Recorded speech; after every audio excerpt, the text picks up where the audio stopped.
Hello guys, welcome back to the new video session.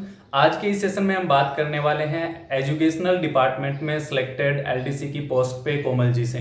Komal ji आपको बताएंगे कि किस तरह से इनका एलडीसी की पोस्ट के ऊपर सिलेक्शन हुआ, जिसको हम जूनियर असिस्टेंट भी बोलते हैं। दोस्तों, ये साइंस बैकग्राउंड से हैं और फिर इन्होंने कितना स्ट्रगल किया इसके बारे में इनसे जानेंगे। किस तरह से इन्होंने एग्जाम क्रैक किया और कितने इनके मार्क्स थे, कट ऑफ क्या रही थी और फाइनली इनका जो टाइपिंग टेस्ट है वो कैसे हुआ था, क्योंकि टाइपिंग टेस्ट को लेकर और टाइपिंग एफिशिएंसी टेस्ट को लेकर बहुत सारे डाउट्स होते हैं।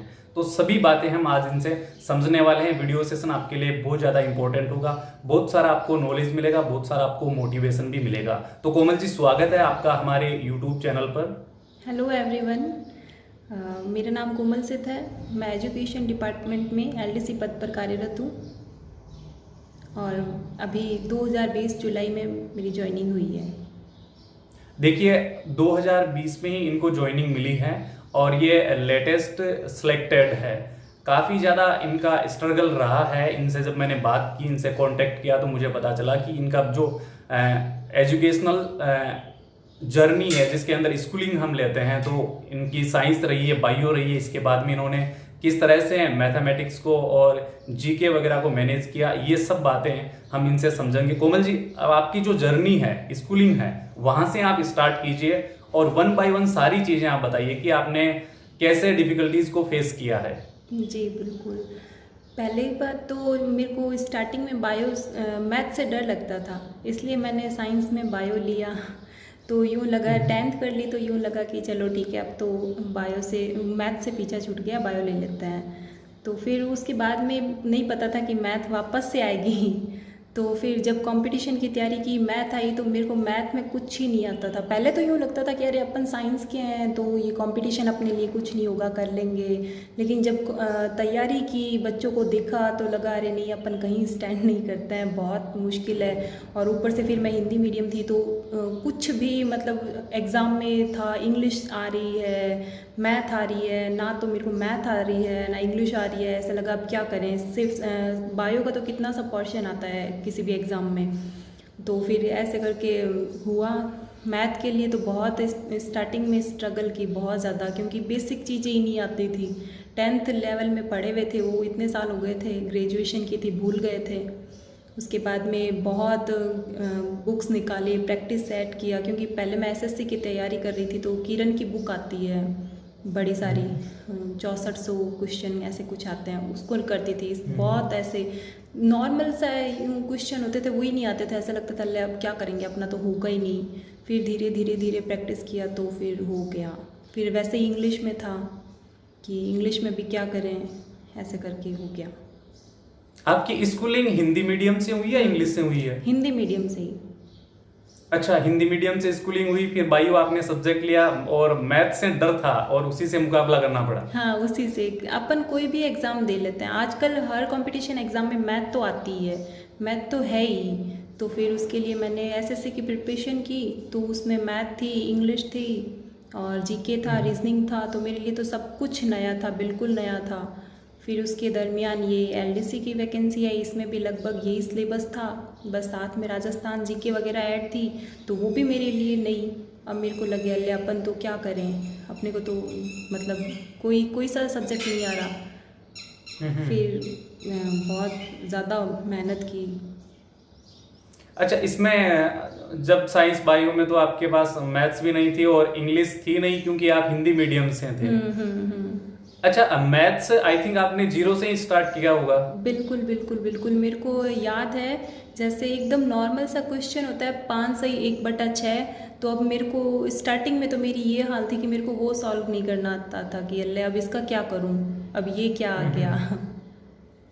हाँ। अच्छा, फिर ये कॉन्फिडेंस कितने टाइम में आ गया था? पहले तो यही सीख लेते हैं आपसे कि मैथमेटिक्स बहुत सारे लोगों का एक बड़ा डर होता है। जैसे आपने जीरो से स्टार्ट किया है और बहुत सारे लोग जीरो से स्टार्ट करते भी हैं, तो कितना टाइम लगता है प्रिपेयर करने में जब जीरो से स्टार्ट करते हैं, तो एक नॉर्मल कंपटीशन लेवल के लिए? एक बार जीरो से स्टार्ट करते हैं ना, तो यूँ कॉन्फिडेंस टूटता भी है। एक बार यूँ लगता है कि होगा कि नहीं होगा, लेकिन 6-7 महीने में कवर हो जाता है। मतलब अपने उनके बराबर आ जाते हैं, एकदम उनसे आगे निकलने के लिए जो नॉर्मल चीज़ें हैं, तो साल भर लग जाता है, बाकी 6-7 महीने में अपन एकदम मतलब वो बेसिक चीज़ें वगैरह सारी अच्छे से आ जाती है, काफ़ी अच्छे से।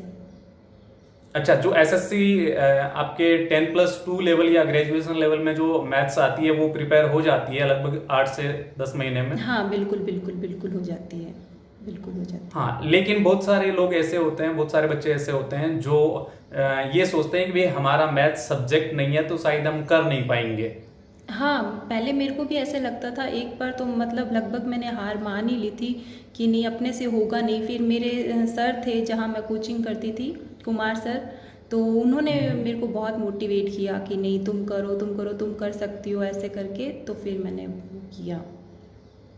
बिल्कुल, थोड़ा सा मोटिवेशन और टीचर का सपोर्ट हाँ, मिल जाता है तो हाँ। चीजें अच्छी हो जाती है। हम्म। और इसी तरह इंग्लिश भी आपका सब्जेक्ट नहीं था, एज ए कंपलसरी सब्जेक्ट आपने पढ़ा है, बाकी मीडियम इंग्लिश नहीं था, और इंग्लिश में भी आपने ऐसे ही प्रिपरेशन की। हाँ, एक एक वर्ड रटना पड़ता था, एक एक मतलब यूं सब मीनिंग की अब क्या करें, क्योंकि पता ही नहीं था। फिर उनके सिनोनिम याद करते थे। बहुत स्टार्टिंग में तो बहुत स्ट्रगल थी, लेकिन बाद में अब अच्छा लगता है। इंग्लिश में कितना टाइम लग गया था आपको प्रिपेयर करते, क्योंकि आई थिंक इंग्लिश भी एक तरह से 0 लेवल से ही स्टार्ट किया आपने? हाँ हाँ, इंग्लिश तो एक लैंग्वेज है, तो अपन उसे ऐसे तैयार कर सकते हैं जैसे अपन डेली जो रूटीन में बातें करते हैं उसमें 1-2 वर्ड उनको शामिल कर लिया, ऐसे करके इंग्लिश भी 5-6 महीने में कंपटीशन वाली तैयार हो जाती है। बाकी मेरे हिसाब से अपने को ऐसे नहीं सोचना चाहिए कि मेरे को इंग्लिश आ नहीं रही है तो मैं किसी के सामने बोलूँ ना, बोलनी चाहिए मेरे हिसाब से। बोलते हैं तो अपना अच्छा, वर्ड confidence यूज बढ़ता है। करते रहना वर्ड जरूरी यूज है। करते रहना चाहिए। ओके कोमल जी, आपकी एलडीसी बनने की जर्नी कब से शुरू हुई? मेरी एलडीसी बनने की जर्नी स्टार्ट हुई थी 2018 से। 2018 में वैकेंसी निकली थी, वैकेंसी आई थी, तो उस टाइम ये था कि हाँ अभी एलडीसी की वैकेंसी आने वाली है, तो मैंने अप्रैल में स्टार्ट कर दी थी तैयारी, और जून में इसका फॉर्म भरा गया था, और अगस्त में एग्ज़ाम था। 19 अगस्त 2018 को एग्ज़ाम था। अच्छा, जून में तो आपने अप्लाई किया था? हाँ, जून में अप्लाई किया था। 30 जून लास्ट डेट थी, 30 जून 2018। ओके, और अगस्त में इसका एग्जाम हो गया, पेपर हो गया। फिर अच्छा, उस टाइम ये जो पेपर हुआ था आपका ऑफलाइन था? हाँ, ऑफलाइन था। 2 पेपर थे, पेपर 1 पेपर 2। अच्छा, 2 पेपर दिए हाँ आपने एलडीसी बनने के लिए? 2 पेपर दिए हैं, 3-3 घंटे के 2 पेपर थे, सुबह 8 से 11, फिर उसके बाद में 2 से 5। अच्छा, एक ही दिन में 2 शिफ्ट थी और दोनों में आपको एग्जाम देना हाँ, था? दोनों में एग्ज़ाम देना था, और दोनों के लिए क्वालिफाइंग मार्क्स थे 40%।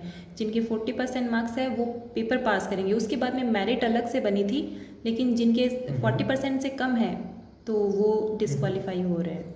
0.25 नेगेटिव मार्किंग थी। अच्छा, दोनों पेपर थे, दोनों में नेगेटिव मार्किंग हाँ, थी? दोनों में नेगेटिव मार्किंग थी, और दोनों में 40% लाने थे मिनिमम। ओके, ये जो आपका फर्स्ट पेपर हुआ था, हाँ, इसके अंदर क्या सिलेबस रहा था? इसके अंदर राजस्थान जीके, मैथ, साइंस में बायो, फिजिक्स, केमिस्ट्री सब, और उसके अलावा राजस्थान का करंट जीके, कंप्यूटर। अच्छा, कंप्यूटर भी था साथ में। और कितने क्वेश्चन पूछे गए थे? इसमें 50-50 क्वेश्चन थे। 50 मैथ और 50 राजस्थान जीके और करंट जीके मिला के, और 50 साइंस। ओके, तो और फर्स्ट पेपर में 200 क्वेश्चन थे? हाँ, 200 क्वेश्चन थे। ओके, मतलब काफी लेंथी पेपर हुआ था। हाँ बिल्कुल, 3 घंटे का। अच्छा, इसमें मैथमेटिक्स 50 क्वेश्चन की थी क्या? हाँ, 50 क्वेश्चन की थी। ओके, और फिर जनरल साइंस में फिजिक्स, केमिस्ट्री और बायो तीनों के क्वेश्चन आए थे? और मॉलिक्यूलर वाली भी थी। ओके, और इसके बाद जो सेकंड पेपर था वो लैंग्वेज बेस्ड? हाँ, सेकंड लैंग्वेज का था, हिंदी और इंग्लिश। अच्छा, उसमें कितने क्वेश्चन आए थे? उसमें भी 200 क्वेश्चन थे, 100। ओके, 100 and 100 आपसे हिंदी और इंग्लिश दोनों से पूछे गए। ओके, और फाइनल सिलेक्शन में दोनों पेपर के मार्क्स को लिया गया था क्या? हाँ, फाइनल में दोनों के, और साथ में प्लस जो हमारा हुआ था कंप्यूटर वाला, टाइपिंग और एफिशिएंसी, वो भी काउंट हुए थे। अच्छा, वो भी साथ में काउंट किया गया था। अच्छा, ये तो चलो हम आगे बात करेंगे, टाइपिंग टेस्ट और एफिशिएंसी टेस्ट के बारे में डिटेल से आपको बताएंगे कि क्या क्या चीजें होती है। पहले हम बात करते हैं कि जो आपका रिटर्न का एग्जाम हुआ था, इस रिटर्न एग्जाम में आपको कितना टाइम मिला था? लगभग 2-3 महीने मिले होंगे? हाँ, 2-3 महीने। और प्रिपरेशन आपने क्योंकि वैकेंसी से थोड़ा पहले स्टार्ट कर दी थी? जब ये यूँ चलने लगा था कि एलडीसी की वैकेंसी आने वाली है, तो मैंने अप्रैल में स्टार्ट कर दी थी, अप्रैल 2018 में। तो आई थिंक आपको 4 महीने के आसपास हाँ, तो मिल ही गए थे हाँ, प्रॉपर। बिल्कुल। कितने घंटे स्टडी करते थे इस दरमियान आप? उस टाइम Average? तो यूँ था कि मैं जब भी टाइम मिलता था मैं पढ़ लेती थी, कि ये देखती नहीं थी 6 घंटे हो रहे हैं, 7 घंटे हो रहे हैं, 8 घंटे हो रहे हैं, कभी 3-4 घंटे ही पढ़ लेती, कभी 8-10 घंटे, जब भी जितना भी टाइम मिलता। मतलब एक कंटिन्यूटी ज़रूरी है, ये ज़रूरी नहीं है कि हम कितना घंटा पढ़ रहे हैं, ये ज़रूरी है कि हमें एक टारगेट बनाना चाहिए कि आज हमें इतना पढ़ना है, और हमने आज इतना पढ़ लिया, चाहे वो 2 घंटे में कंप्लीट हो, चाहे वो 6 घंटे में कंप्लीट हो। बिल्कुल, जो शेड्यूल बनाकर आपने पूरे सिलेबस को कवर किया हाँ, है। बिल्कुल बिल्कुल। भाई जितना आपका सिलेबस था आपने उसको पर डे डिवाइड करके और प्रिपरेशन आपने स्टार्ट हाँ की, हाँ हाँ और फिर धीरे धीरे सिलेबस कवर हो गया था इतने हाँ, टाइम हो में गया आपका? था, क्योंकि मैंने थोड़ा पहले एसएससी की प्रिपरेशन की हुई थी, तो मैथ और इंग्लिश तो वो पहले पढ़े हुए थे। बाकी अच्छा, हाँ, उसकी तैयारी पहले आपने कर ली थी पहले थोड़ा? कर ली थी, क्योंकि वो उस टाइम मेरे था एसएससी वाला। लेकिन राजस्थान जीके और हिंदी ये मेरे लिए एकदम नए थे, मैंने कभी इनकी शक्ल भी नहीं देखी हुई थी कि ये कैसे होते हैं, कोई एग्ज़ाम दिया हुआ नहीं था। ओके, जैसे आप साइंस के स्टूडेंट रहे हो, तो साइंस वालों के लिए तो राजस्थान जीके हो चाहे इंडिया जीके हो, ये सब चीजें एकदम नई कहानियों जैसी लगती है, क्योंकि साइंस के जो एस्पेक्ट्स होते हैं वो थोड़े अलग होते हैं। हाँ, बिल्कुल बिल्कुल। तो कैसा फील किया स्टार्ट में आपने कि ये क्या है, मतलब क्या कहानियां बनाई हुई है राजा महाराजाओं की? नहीं, मेरे को अच्छा लगता था कि मतलब यूँ होता है कोई नई चीज़ जानने को मिल रही है हमें, और हम जिस जगह रह रहे हैं उस जगह के बारे में पता चलता है। फिर तो यूँ होता था, हम कहीं जाते थे तो यूँ कि हाँ इस जगह पे ये चीज़ मैंने पढ़ी है बुक में और ये है, तो अच्छा लगता था। एक बार तो यूँ लगा था कैसे होगा मुझसे, क्योंकि राजस्थान जी के का सिलेबस थोड़ा बड़ा है, ज्योग्राफी, हिस्ट्री, कला, संस्कृति, तो लेकिन काफी लेंथी हाँ, सिलेबस है। हाँ, लेकिन हो गया था, इजीली हो गया था।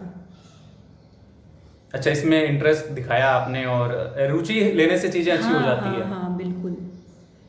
एक मन से ओके। पढ़ते हैं तो वो ज़्यादा याद रहता है, और यूं ही पढ़ते हैं कि सिर्फ पढ़ना है तो वो भूल जाते हैं फिर। बिल्कुल सही है, मन से पढ़ते हैं, चीजों के बारे में जानने की कोशिश करते हैं तो वो सही रहती है। और ऐसे में तो देखते हैं कि बहुत सारे लोग पढ़ते ही हैं लेकिन वो चीजें याद नहीं रख पाते हैं, क्योंकि हम उसको सिलेबस के तौर पे पढ़ते हैं। ये भी बड़ी बात होती है कि जितना हम किसी चीज में इंटरेस्ट लेते हैं वो उतनी अच्छे से हमें रिमेम्बर होती जाती हाँ, है। बिल्कुल। अच्छा, इस एग्जाम में, रिटन एग्जाम आपने दिया तो कितना स्कोर किया आपने? मैंने इसमें 120। 120 आपने स्कोर कर हाँ। दिया था, और आपको लग गया था कि सिलेक्शन हो हाँ, जाएगा, हाँ, मतलब आप टाइपिंग टेस्ट तक पहुंच जाओगे? क्योंकि इसकी कट ऑफ 95 गई थी और मेरे 120 थे, तो हो गया था। अच्छा, कौन सी कैटेगरी से बिलोंग करते हो मैं आप? ओबीसी से। अच्छा, ओबीसी की 95 रही थी या फिर जनरल की? ओबीसी की 95 थी, जनरल की भी 105 थी। 105 जनरल की थी, और आपने 120 स्कोर किया था, तो एकदम सेफ थे आप। हाँ, तो यूट्यूब पे वीडियो वगैरह देखे थे तो उसमें ये पता चल गया था मुझे कि हाँ कंफर्म हो जाएगा अपना, तो मैंने टाइपिंग स्टार्ट कर दी थी। अगस्त में एग्ज़ाम हुआ था तो मैंने अक्टूबर में टाइपिंग स्टार्ट कर दी थी। अच्छा, टाइपिंग जब आपने स्टार्ट की तो टाइपिंग पहले से कर रखी थी आपने, प्रैक्टिस वगैरह थोड़ी बहुत? नहीं नहीं, बिल्कुल ही नहीं कर रखी थी, मेरे को टाइपिंग का भी कुछ नॉलेज नहीं था सब। अच्छा, टाइपिंग भी जीरो से स्टार्ट करी? हाँ बिल्कुल, टाइपिंग भी ज़ीरो से स्टार्ट की। अच्छा, देखिए आपने, मतलब आपके साथ में भी चीजें काफी अच्छी हुई और आपने काफी मेहनत भी की है। फर्स्ट टाइम आपने राजस्थान जीके लिया और एग्जाम क्रैक कर दिया, मैथमेटिक्स, इंग्लिश वगैरह कवर की, उसके बाद में आपने टाइपिंग भी फर्स्ट टाइम ही की, और उसके बाद में आप टाइपिंग टेस्ट में भी क्योंकि बन गए हो, तो मतलब सारी चीजें आपने सही की। हाँ, टाइपिंग में भी हिंदी इंग्लिश दोनों थी, तो वो भी टफ थी। अच्छा, हिंदी और इंग्लिश दोनों की टाइपिंग करनी पड़ी हाँ, आपको? दोनों की करनी पड़ी। अच्छा, अभी देखते हैं कि जो रिक्रूटमेंट्स आ रही है उनके अंदर हिंदी और इंग्लिश एक ऑप्शन दिया जा रहा है कि या तो आप हिंदी में करिए या आप इंग्लिश में करिए, लेकिन आपने दोनों दी। नहीं, हमारे दोनों ही थी, हमें दी दोनों गई थी कि दोनों ही है आपको। अच्छा, कंपलसरी हाँ, कि हिंदी में भी compulsory, करो? हाँ, दोनों में एफिशिएंसी, बहुत बड़ी हिंदी बात। इंग्लिश में, और दोनों में ही टाइपिंग। दोनों में टाइपिंग करना और एकदम नए सिरे से शुरू करके भी सक्सेस हासिल करना बहुत बड़ी बात है। आप हमारे लिए मतलब बहुत बड़े एग्जाम्पल सेट हो रहे हो यहाँ पर। Thank you. अच्छा, ये बताइए कि जीरो से आपने टाइपिंग स्टार्ट की, कब कॉन्फिडेंस आ गया था कि जो स्पीड आपसे मांगी जा रही है वो आपने कंप्लीट कर ली थी? जब मैंने स्टार्टिंग में स्टार्ट किया था तो उंगलियां वगैरह बहुत दुखती थी। ऐसे लगता था कि हम लोग वहाँ जो नई लड़कियां थी, हम लोग यूँ बात करती थी टाइपिंग में कि इससे अच्छा तो पढ़ना बहुत इजी होता है, टाइपिंग तो बहुत मुश्किल होती है। लेकिन जैसे जैसे धीरे धीरे टाइपिंग की, हमें वर्ड पता चलने लगे कि हाँ कौन सा कहाँ पे है, तो लगभग 10 दिन के अंदर बहुत अच्छा कॉन्फिडेंस आ गया था कि हाँ अब हम कर लेंगे। अच्छा, तो 10 दिन में आपको महसूस होने लग गया कि अब मतलब अंगुलियां सही चल रही है टाइपराइटर पर? जी। अच्छा, एक बात बताइए, आपने जो टाइपिंग की प्रैक्टिस की ये नॉर्मल कीबोर्ड पर की या जो टाइपराइटर होता है उस पे की? पहले मैंने टाइपराइटर पे की थी और स्टार्टिंग में मैंने 1 महीने बहुत टाइपिंग की है। मतलब मैं सुबह 10 बजे से लेके शाम को 6 बजे तक टाइपिंग करती रहती थी। ओके, टाइपराइटर के ऊपर। हाँ, टाइपराइटर के ऊपर। तो टाइपराइटर के ऊपर करने से मैं 2-3 दिन में सीख गई थी पूरी टाइपिंग। अच्छा, उसका ये एडवांटेज रहता है। हाँ हाँ, उस पे अपनी अंगुलियाँ एकदम सही जगह से टिकने लगती है। हाँ, वो सेट हो जाती है कि भी कहाँ पर क्या है। हाँ हाँ। अच्छा, फिर टाइपराइटर से आप कीबोर्ड पर कितने टाइम बाद आए थे? मैं 3 दिन बाद आ गई थी। अच्छा, पहले 3 दिन आपने टाइपराइटर पे की और उसके बाद आप कीबोर्ड पर आ गए। हाँ हाँ, बाकी तो जैसे अपन नॉर्मल जनरली करते हैं 1 या 2 घंटे, तो बहुत टाइम लग जाता है टाइपराइटर से कीबोर्ड पे आने पे। लेकिन मेरे को उस टाइम यूँ था कि अभी एग्ज़ाम वो टाइपिंग का चल रहा था कि होने वाला है, तो मैं 6-7 घंटे करती थी तो 3 दिन में आ गई। ओके, फिर जो स्पीड क्या मांगी गई थी इसमें, इंग्लिश और हिंदी की? स्पीड मिनिमम 40 मांगी थी। अच्छा, दोनों 40 की स्पीड दोनों में। हम्म। और ये 40 की स्पीड कब तक पकड़ ली थी आपने, कितने महीने में? मैंने 1 महीने में मेरी 35 की स्पीड आ गई थी हम्म। और उसके बाद में धीरे धीरे दूसरे महीने में मेरी आ गई थी 40 की स्पीड। अच्छा, 2-3 महीने में 40 की जो हाँ। स्पीड थी वो आपने पकड़ ली थी। जी बिल्कुल। ओके, और फिर आपका टाइपिंग टेस्ट हुआ कब था, कितने टाइम बाद हुआ? टाइपिंग टेस्ट मेरा सितंबर 2019 में हुआ था। अच्छा, उसमें डिले हो गया होगा। हाँ, उसमें डिले हो गया फिर। इस दरमियान आप रेगुलर टाइप करते रहे या बीच में रुक गए थे? हाँ, रेगुलर टाइप करती रही थी। अच्छा, टाइपिंग टेस्ट आगे डेट चली गई, डिले हो गया, फिर भी आप एकदम कंटिन्यू कर रहे थे?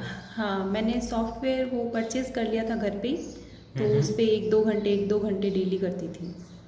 अच्छा, जो सॉफ्टवेयर आपको बताया गया था कि जिसके ऊपर टाइपिंग होनी है वो आपने परचेज कर लिया पहले से ही? हाँ हाँ, वो मैंने परचेज ओके। कर लिया था। हाँ, तो जो टाइपिंग आपका टेस्ट हुआ था उसके बारे में आपको पहले बता दिया गया था क्या कि कौन से सॉफ्टवेयर होना और कैसे होना है? हाँ, उसके बारे में पहले मॉडल टेस्ट जो होता है वो आ गया था। हमें बता दिया था कि इतने स्पीड के चाहिए, ये ऐसे होगा, बैक स्पेस काम नहीं करेगा, और 3 वर्ड अगर लगातार आप गलत कर देते हो तो उसके बाद वाले सारे वर्ड गलत माने जाएंगे। ओके, उसमें ये भी कंडीशन थी कि 3 आप वर्ड गलत करते हो तो फिर आगे वाला पूरा गलत हो जाएगा? हाँ, आगे वाला और पूरा गलत हो जाएगा। बैक स्पेस काम नहीं करेगा? हाँ हाँ। अच्छा, जो टाइपिंग का टेस्ट हुआ उसमें जो वर्ड्स आपको सामने दिखाए गए थे स्क्रीन पर या हाँ। पेज में? स्क्रीन पे थे। स्क्रीन पे थे, एक साइड में बॉक्स खुला होगा उसमें से देखकर आपको टाइप करना था? हाँ हाँ हाँ, स्क्रीन पे ओके, उसमें बैक स्पेस नहीं था और मिस्टेक भी काउंट हो रही थी? थे। हाँ, मिस्टेक भी काउंट हो रही थी। ओके, तो जो स्पीड का टेस्ट था वो कैसा रहा आपका फाइनली? अच्छा रहा। बस मैंने पहले स्पीड मेरी ज़्यादा थी, वो मैंने बाद में कम की, क्योंकि वो था कि अगर 3 वर्ड लगातार गलत हो जाएंगे तो अपनी स्पीड का कोई मायने नहीं रहेगी। तो उस वजह से मैंने आराम से किया, तो अच्छा हो गया, एकदम अच्छे से हो गया था। अच्छा, स्पीड को कंट्रोल किया और जो मिस्टेक्स थी उन पे फोकस किया कि भाई ये नहीं हाँ होना चाहिए? हाँ हाँ हाँ। ओके, और जो टाइपिंग टेस्ट हुआ इसके बाद में आपका टाइपिंग एफिशिएंसी टेस्ट हुआ? हम्म। और उसके उसी अंदर? दिन हाथों हाथ। अच्छा, उसी दिन तुरंत ही उसके बाद? तुरंत। हाँ। ये जो स्पीड वाला टेस्ट होता है इसके अंदर टाइम कितना दिया जाता है कि भी 10 टाइम फिक्स मिनट। रहता है? अच्छा, 10 मिनट स्क्रीन पर चलते रहते हैं? हाँ, 10 मिनट। चारों चीज़ में 10-10 मिनट दिए थे। हिंदी टाइपिंग में 10 मिनट, इंग्लिश टाइपिंग में 10 मिनट और एफिशिएंसी में 10 मिनट। अच्छा, ठीक है। एफिशिएंसी में क्या क्या चीजें होती है मोस्टली? एफिशिएंसी में वही जो वर्ड के ऊपर होता है, किसी लेटर को बोल्ड करना है, इटैलिक करना है, अंडरलाइन करना है, स्ट्राइक थ्रू करना है, वो बेसिक कॉन्सेप्ट जो है वो। ओके, जो बेसिक की चीजें होती है वो सारी करनी होती है। अच्छा, इसमें भी 10 मिनट का समय दिया जाता है, और ये कैसे होता है? इसमें कुछ पेपर वगैरह देते हैं या क्या चीजें पूछते हैं? हाँ, इसमें पेपर दिया था, उसमें क्वेश्चन लिखे थे और जो स्क्रीन थी उसके ऊपर वो पैराग्राफ था। तो उस पैराग्राफ को हमें वो हेडर फुटर लगाना है या फिर कुछ भी जो करना है वो उसमें करना था। अच्छा, वो सारे आपको बता रखे थे कि ये चीजें आपको करनी है, और 10 मिनट का टाइम, उस टाइम के अंदर अंदर सारा करना है। हाँ, बिल्कुल। अच्छा, उस 10 मिनट के दरमियान इधर उधर देखने का टाइम मिलता है, किसी से पूछने का कि ये क्या है? नहीं, बिल्कुल भी। वो जो टाइपिंग वाला होता है उसमें तो ऐसा लगता है सांस लेने का भी टाइम नहीं है, क्योंकि वो मिनट चल रहे होते हैं, वो दिख रहे होते हैं और वर्ड होते हैं वो भाग रहे होते हैं, तो बिल्कुल भी टाइम नहीं मिलता है उसमें। तो फोकस उसमें टाइम अच्छा मिल होना जाता है, जरूरी है। एफिशिएंसी में टाइम मिल जाता है। हम्म। एफिशिएंसी का तो जैसे 10 मिनट का था तो वो मेरे 2 या 3 मिनट में हो गया था पूरा पेपर। ओके, 2-3 मिनट में आपने कंप्लीट ही कर लिया एफिशिएंसी का? 10 मिनट में? हाँ। ओके।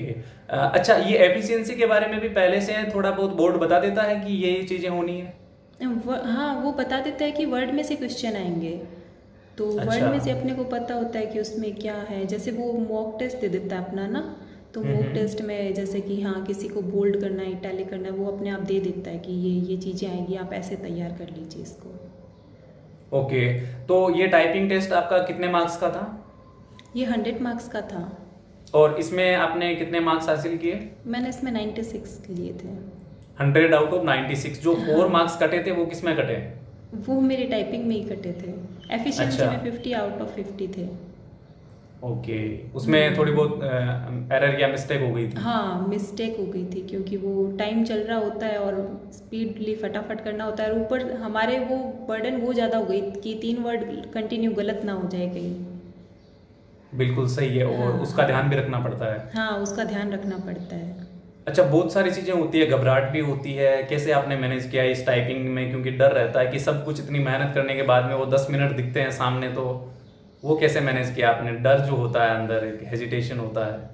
हाँ, वो होता तो है एक मतलब बहुत अच्छे बच्चे होते हैं, स्पीड होती है उनकी, लेकिन वो वहाँ पे मैंने देखा था एक बच्चा था, वो यूँ बैठ गया कि नहीं मेरी तो अंगुलियाँ नहीं चल रही है और मुझसे तो नहीं होगा, उसने अपना फिर पेपर किया ही नहीं। तो ये होता है, अपने को ऐसे सोचना है कि हाँ जो होगा देखा जाएगा, अपन ने अपनी मेहनत पूरी कर ली है, अब तो बस ये 10 मिनट का ही तो है, हमने कितने घंटों किया है, तो वही कि अब करना वही है। सोचना पड़ता है कि भाई हमने जो किया है बस वही अब करना है, नया हाँ, कुछ ये नहीं तो ये है। लास्ट स्टेज है, जब हम इतना सब कुछ करके आ गए हैं तो अब ये तो लास्ट है, इसको तो करना ही है। सही बात है, डरने से तो काम चलता नहीं है। नहीं, डरने से फिर बाद में अफसोस रहता है कि उस टाइम मैं हिम्मत रख लेता तो मेरा भी हो जाता। बिल्कुल सही बात है। अभी जब फाइनल रिजल्ट आया तो उसमें क्या कट ऑफ रही थी? उसमें 205 गई थी, 203 या 205 के अराउंड। अच्छा, और आपके कितने मार्क्स थे टोटल? मेरे थे 220। अच्छा, उसमें 220 मार्क्स थे आपके ओवरऑल अप्रोक्स, है ना? 220 नहीं थे, मेरे थे 216 थे। 216? अच्छा, वो 4 मार्क्स आपके कट गए थे उसमें? हाँ, 216 थे। 216, तो वो भी मतलब कट ऑफ से तो काफी अच्छा स्कोर किया आपने। हाँ, ओबीसी अच्छा। की कट ऑफ 202 थी और अच्छा, मेरे 202 थे। और उसकी जनरल की 205। 205। आपका तो बहुत अच्छा स्कोर था, उसमें कोई इश्यू ही नहीं था। हाँ। अच्छा, ज्वाइनिंग कितने समय बाद मिल गई थी आपको? ज्वाइनिंग हमारा 14 फरवरी 2020 को फाइनल रिजल्ट आया था, उसके बाद में जुलाई में मिल गई थी, जुलाई 2020 में, 16 जुलाई 2020। ओके, तो अभी आपकी पोस्टिंग हो चुकी है? हाँ, बिल्कुल। ठीक है।